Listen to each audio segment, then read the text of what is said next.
Good afternoon, Miss Inez. Good afternoon. Miss Inez is a member of the church that we go to. Our church is Piedmont, and Miss Inez has been a member there since 1980, right? Yes, I have. I moved to Atlanta in 1980 from Cincinnati, Ohio. Oh, neat. That's Mhm. neat. My dad lived in Ohio. Uh, Miss Inez has contributed to Piedmont in different ways, as well as working in the community too. And we're going to talk about some of the things that she does in our community, and hear a little bit more about Miss Inez and the contributions that she's made over the course of her life. First, we'll ask some basic questions. Miss Inez, you just said you were from Cincinnati. Where were you born in Cincinnati? No, I lived in Cincinnati before moving to Marietta, Georgia, and I had one child. My middle child was born in Cincinnati, but I grew up and was born in Charlotte, North Carolina. That's my hometown. I was from a family of six children. Uh, I, I'm the third of the six children in my family. Oh, wow. And So, when were you born? I was born in 1947, October of 1947. Okay. You're an October baby and I'm a September baby. So we have very close birthdays, months. Yeah. Um, when we were talking before, you had mentioned that when you were younger, you lived during the time segregation was still active in certain parts of your community, and that impacted your ability to participate in certain activities when you were younger. What were some of the activities that you wanted to be a part of? Well, I grew up, my parents actually moved into an all-white neighborhood in 1949. At that time, it was there was no integration. Um, and my father had just finished the military and served in World War II. So he felt as when he got out that, the money he'd saved while he was in the military, that he could live wherever he wanted to live after serving in the army. So because the neighborhood where I lived was predominantly white, and we did have problems with the Ku Klux Klan burning crosses on our yard and things like that in order to stay where we lived. I mean, we lived in a very nice home. It was like 5 bedrooms, two-story house, and my parents provided, well. But my mother always had to walk us to school because we had to walk through a white neighborhood to get to a black elementary school. Mm. So, and I do remember walking to school, and the white kids were bused to go to their school, and they would throw paper out the windows at us and things. So I had to, I went through that with civil rights. And then, of course, in the 60s in high school, after President Kennedy was assassinated, and I remember that well, and some civil rights bills came. My parents were involved in civil rights demonstrations. There were a lot of activities, and one of them I remember, uh, I had a friend that lived near a roller skating rink, and we would go peep in the windows because we were not allowed to go in the roller skating rinks. There were no roller skating rinks for black kids. There were the amusement parks that they had. One you could only go on Tuesdays, and that was the day that only blacks could go. Wow. And so those were some of the activities. And I remember when they finally opened it up for integration, the amusement park closed rather than integrate. So Wow. uh, there were restaurants that we could not go to. We could go to the counter and pick up food, but I grew up in a good neighborhood with where families got together and prepared dinners and had cookouts and things like that. So we had a lot of community involvement that I was used to, and we were very involved in a church in my hometown, a First Baptist church, and so we would have church activities to go So I didn't miss out on a lot. And the neighborhood that I lived in did have a public pool. So kids from the other side of town would come over, but it was a pool where I could walk to and we could go. And it was the only pool for Black children. So I was one of the few that learned how to swim because we had that access to where I lived. You know, I think that's a blessing. I mean, and you found ways to make it work, you know, and I was grown up with that mentality of thinking you find a way to make it work. Yeah. And, Yes. you know, my mom and I have talked about it. Like, we're from Michigan originally, and she grew up, she was just 3 years older than you are. And she grew up with a friend, a Black friend of hers, that they went to school together. There wasn't any segregation. And like we knew that existed growing up, but we didn't experience it when we lived up north. But we did start to see some of it when we moved south. Yeah. And I'm not saying that's one way or another, because you said it before, certain areas had that going on, but certain areas didn't. And Well, most of the South in that area, all of Charlotte was that way when I was growing up. So it was not like something that was just a particular area of the town.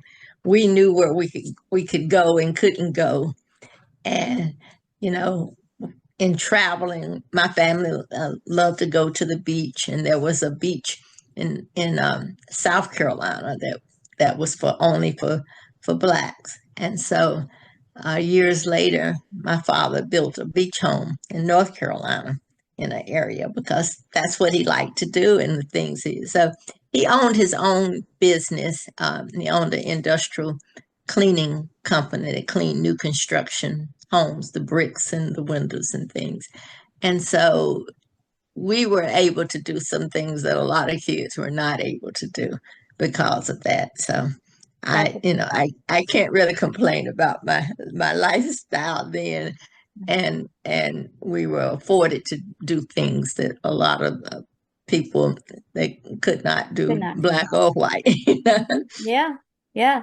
And you know, that is another thing that, you know, even at that time, certain people like your family was blessed with the ability to have at least the income to be able to go and do things, you Yeah. know.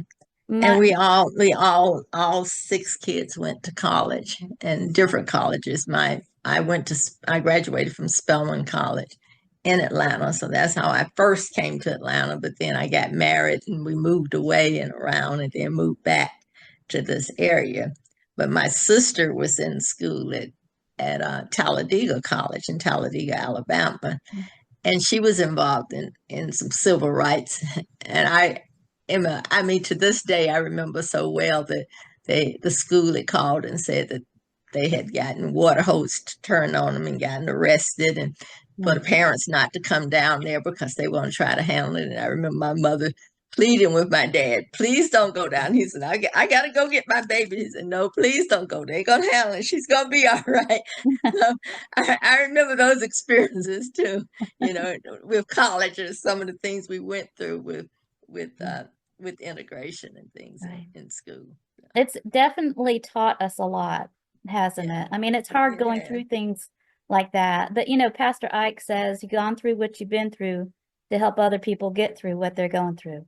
That's true. And, you know, we learn so much from the different things that we go through in life. Now, roller skating, you mentioned that was something that you couldn't go to the roller rink when you were younger, until there was an opportunity that you did have. When did that opportunity come to you? Well, I went to Washington, D.C. to visit my cousin. And so she said, we're going roller skating. Well, in the South, we had those, I guess they were called skates you attached to your shoes. They were metal skates. And you could just roll on them. But the skating rink were the shoes with the wooden balls on them, and the floors were slick. And I remember thinking, oh, I could just take off and roller skate. And I remember this guy ran into me and just knocked me straight out on the floor. And I realized skating around roller skating rinks was not as easy as I thought it was, but Right? it was an experience. But so then I had to come back home and go back to skate, skating in the street skates. So, but I enjoyed that. But that was just some of the things that I wanted to do and got an experience to do, but not in the South. I had to go a little bit farther north to participate in things like that. Yeah. Now, I remember too, I started skating in the neighborhood because my mom was a single mom, so we couldn't afford to go to the roller skating rink a lot. But I remember when we did get the chance to go, it was very seldom, but I remember that feeling of the difference between outdoor skating and then indoor skating, and you have to hang on to those rails and make sure so that you don't fall. That's true. So, Oh, that is awesome. I bet you really enjoyed that first time of experience that you had. Uh, did that become more frequent for you later on, being able to go back to the rink later on? no, not really. I was able to participate in, other activities. Like in middle school, we had things, but we didn't have a roller skating rink or things like that in school. Um, Middle school, we had what we call intramural sports, and I participated in basketball. I enjoyed running, although we didn't have a track in middle school to run on, and we had gymnastics, which I enjoyed doing. And at one point, because I love doing flipping and hanging on the bars and things like that, and so uh, they wouldn't let the girls do certain things like go go over the horse. So I asked my PE teacher if I could go do the activities with the boys, and she says, "Go on, just don't get hurt." So I did activity. I love physical activities, but there were not a lot growing up for girls to do in even getting to high school. They didn't, they did not have girls track team, which I love running, but I would go and watch the boys run, but they didn't have a girls program. The only program they had in sports was basketball for girls. And then girls did not run the full court of basketball. I mean, you could only have half court. So you couldn't cross over. You could throw the ball to the girls on the other end, and they would go down with the basket, and then they'd throw it back across the line to you on the other end, and you would go. But I didn't participate in basketball because I was not tall enough to be on the girls' basketball team. But I enjoyed, a lot of sports activities, and That's so. awesome. Now, you mentioned intramural sports, and we don't hear that word a lot now. What were some of the sports that you told us gymnastics, but what were some of the sports that fell into that category of intramural? Um, Softball and basketball. We would play those sports in middle school, and that intramural meant that you played within the school, and you played like we would have homerooms would play. So like I was in 7-1. It went 7-1 to 7-18 or something like that. And 7-1 played 7-18, and then they would have the championship. And actually we won the championship when I was in the seventh grade for the seventh grade basketball intramural. And I was on the team. Go, Miss Inez. I was fast, but I wasn't, and I could put the ball in the basket, but I didn't have any height. So I could get it up and down, but I couldn't, I wasn't tall enough to go over some of those big tall girls, but I enjoyed it. But you got it in the basket, I right? got it in the basket. I mean, we both are a part of the short club, but I used to practice basketball too sometimes. And yeah, even short people can get it in the basket. Basket, yeah. If you got speed, you can run with the ball and get it, dribble it down, but you can't, but trying to get the height from, and block, you couldn't do that. Now, when So, you did gymnastics, what was your favorite part about gymnastics that you like to do? well, I like being on the trampoline and jumping and flipping. That was things, they would bring in a trampoline once a year and you had a little course in that. But, you know, um, I just enjoyed physical activities in gymnastics, period. And you still do, and we're going to talk about that here soon. They offered swim classes in college, didn't they? Yes. Well, one of the requirements when I was at Spelman, and I graduated in 1969, you had to pass beginning swimming in order to graduate from college. Well, I because I had a swimming pool in my neighborhood and I took swimming, I passed the basic PE class, so I could take most any class that I wanted. So I took intermediate swimming and then I was going on to advance, and then I got an ear infection, so uh, it was almost past the time to transfer classes. So I had bowled on a bowling league when I was in high school. So I asked the head of the PE department, I said, if I take the bowling test and pass it, will you just let me in that class so I wouldn't miss out on my credits for graduating? And she said, okay. So I passed the bowling test and then she let me in the bowling class.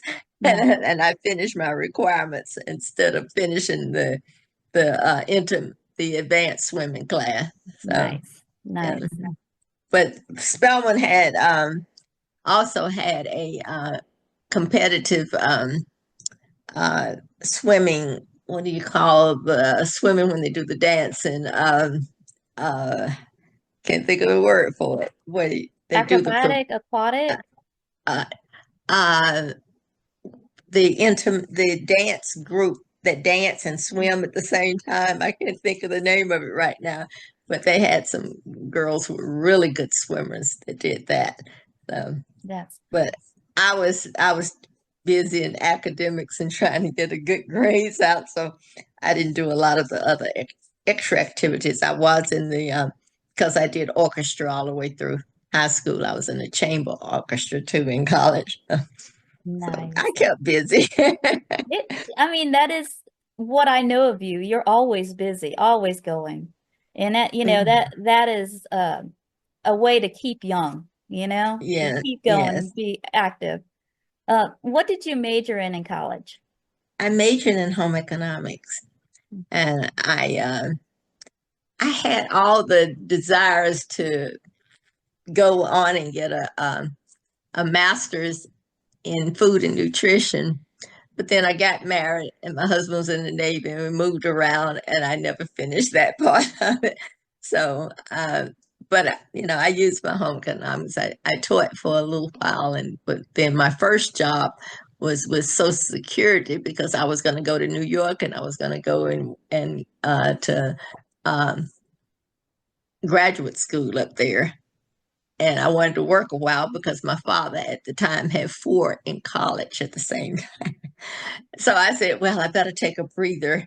And so, and just work a year and then go to graduate school. And of course, I got married, got pregnant, got a child, and never did that.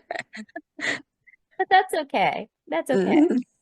Now, you were a part of the original Martin Luther King Jr. support group in the 80s before it became a national holiday. Please tell us a little about what you did during that time period.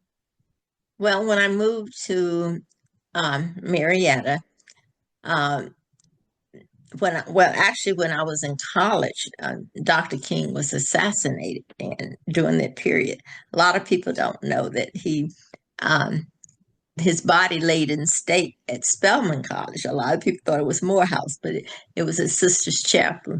And I helped during that period with with all the people coming in for the funeral, passing out water all night, all day, helping people find rooms. I worked at the SCLC office to help people find places to stay, because then there were not hotels where Blacks could stay in the Atlanta area. So people opened up their homes and called in, and we gave them names where they could stay. So I did that type of work. And then when I moved back to Atlanta about 12 years after graduating, I moved back to this area, realized that they were not celebrating in Cobb County Dr. King's birthday. So I was part of four other people that we formed a group and started the Cobb County Martin Luther King Support Group. And we decided to have programs on his birthday. And we petitioned with the county to close schools on his birthday. And that worked. One of the first speakers that we had was Shirley Chisholm. We also had John Amos and many others. So we did that for about 10 years before it became a national holiday. And then we turned the program part over to the NAACP. And then they started having programs on Dr. King's birthday. That's So awesome. it was a lot of work to do the programs and get guest speakers and come up with funding and writing grants to get the money. And we partnered with at the time it was called Southern Tech, but now Southern Tech is a part of Kennesaw University. But they allowed us to use their facilities to have programs there. That's so nice. So That's so nice. it was a lot of work, but it was very much worthwhile. And for our kids to learn and know more about Dr. King. And everybody. Yeah. Now, when we talk about that support group that you and your friends started, what year? Do you remember what year you guys started that? Let's see, I moved here in December of 80. So it was probably around 83 that we started. It was a couple of years after moving here. I also started a program which we called the Soul Picnic, and a network of Black families. And another friend and I got together with that because we moved in Cobb County. And at the time, there were so few Black families out here in the Cobb County area. Mm-hmm. And we were trying to find, okay, where do I go to get my hair done, beauty salons, doctors, things like that. So we did a program, a booklet called Network of Black Families. We started what we call the Soul Picnic, and we all got together for a big picnic, and it grew from about 50 people to over 1,000 people. And wow. After a while, then we all started knowing each other, and I said, okay, it's enough. We know everybody now, so we don't need the Network of Black Families anymore. And really, we started that before I became involved with the Martin Luther King program, because in having the Network of Black Families and the Soul Picnic, people started talking there and saying, hey, well, we don't have, we're not celebrating Dr. King's birthday out here, so what can we do? And that started the Martin Luther King support group from there. That's awesome. That's awesome. I really think when you get together with other people and we need to do that more, I mean, we do at Piedmont, we get together, but just in general in our society, sometimes we just kind of stay in our own area now. And when you network and you get together with others, then ideas like things that you're thinking about where you want to make a difference, it's one thing. But when you get with other people and you have that support, and then also other ideas come from that, it helps it to grow, and it helps it to become a reality. And, that's amazing. So far, everything that you've talked about, like that's what you've done when you're young life. And then as we go on, we'll talk about some of the things you're still doing that are like that. Well, now, when I came to Piedmont Church, there were only 2 other Black families at Piedmont Church. So my husband and my children were the 3rd family to come. and the other two families both moved away, and both of their the wives have now passed on. So right now, I am the longest running African American participant at Piedmont Church. I've been there Wow. longer than any. Uh, That's amazing. And I've heard both Marlon and Pastor Ike mention that. I told you Pastor Ike mentioned you in his interview that I did with him as well. So I mean I do. We think about you and how amazing it is, how long the longevity of your membership at Piedmont is just amazing. Now, with some of the work that you did when you were younger, you did with your children, with the things that they participated in as well, which, usually as moms we do that. But let's first talk about your children. How many children do you have? And boys, girls, what are they? I have three children. The first was my son, and then I have two daughters. Uh, all of them finished Pope High School in Marietta and went on and did not come back home. My son actually went into the military after he graduated, went into the Navy. And then after serving 8 years in the Navy, decided he got married, and then he decided to go to college. And so he was one of those that just had to kind of make up his mind that that's what he wanted to do, and he went back and now he's working on his master's degree. But he teaches at, I mean, he's a program director at University of Texas, Dallas. Hmm. Both my daughters graduated and also from Pope High School. My next daughter went to Xavier University and then on to Howard University Medical School. So she finished as a medical doctor and did her residence out in Las Vegas and stayed out there. She also is in a program now that's used her medical degree to teach children who want to go on to medical school in Las Vegas. And she's a community coach at a high school. She's a track and field coach there. My youngest daughter went to Hampton University for undergraduate, and then she went to University of Illinois, and she got her PhD in chemistry. She did a postdoctorate at St. Jude Hospital doing research there in cancer research. And then she went on to be what do you call it? Worked at a college as associate dean of science at Tufts University. Then she went to Penn University of Pennsylvania, Penn State. I mean, to be associate dean of science, and now she's in Spokane, Washington. She just recently got married, and she's working now at a hospital in Spokane, and she married a college track coach. So, and speaking of track, they both of my daughters ran track through high school and through college, and still participating in track and field.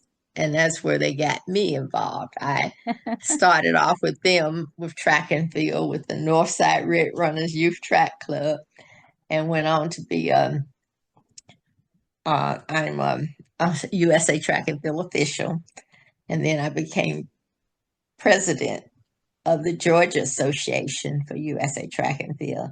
I am the first woman ever to be president, and still the only woman that they've ever had as president of USA Track and Field for Georgia. And then I became a zonal rep on the national committee, and I'm still serving on the National Youth Committee for USA Track and Field. So I go around and help put on all the junior Olympic meets, both cross country and track and field, throughout the United States every year. So, Wow. That's amazing. How many places around the United States do you think you go to in a year?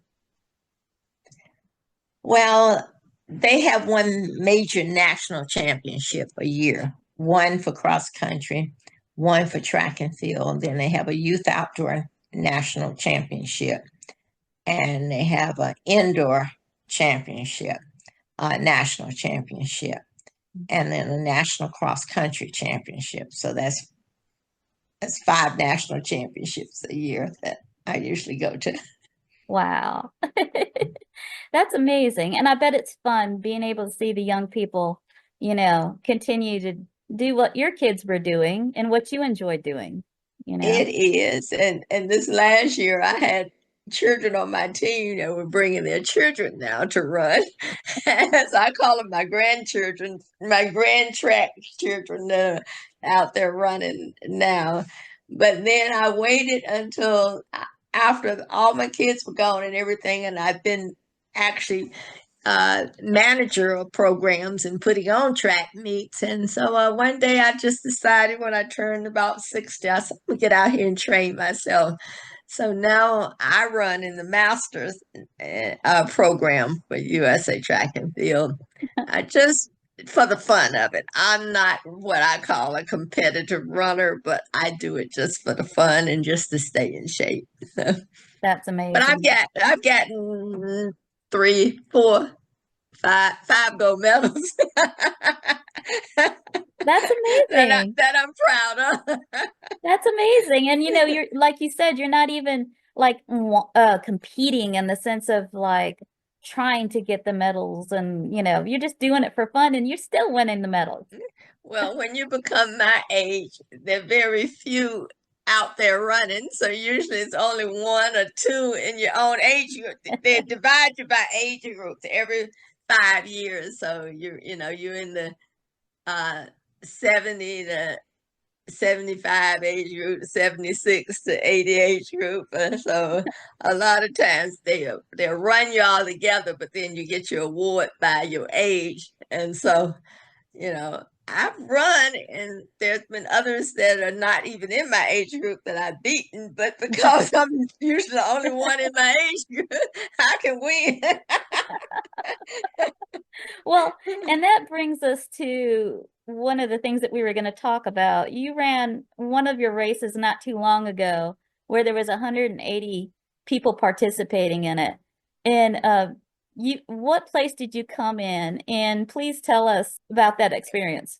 It was in Florida in December.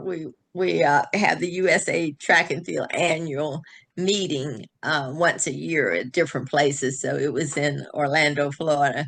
And in order to be classified as an athlete, because in every category they have to have so many athletes for the U.S. Olympic Committee, it says to be an organization, you have to have athletes. So they were trying to get everybody to be athletes. And so they had a 3K race, and I ran in, I think it was 160 in the race that ran.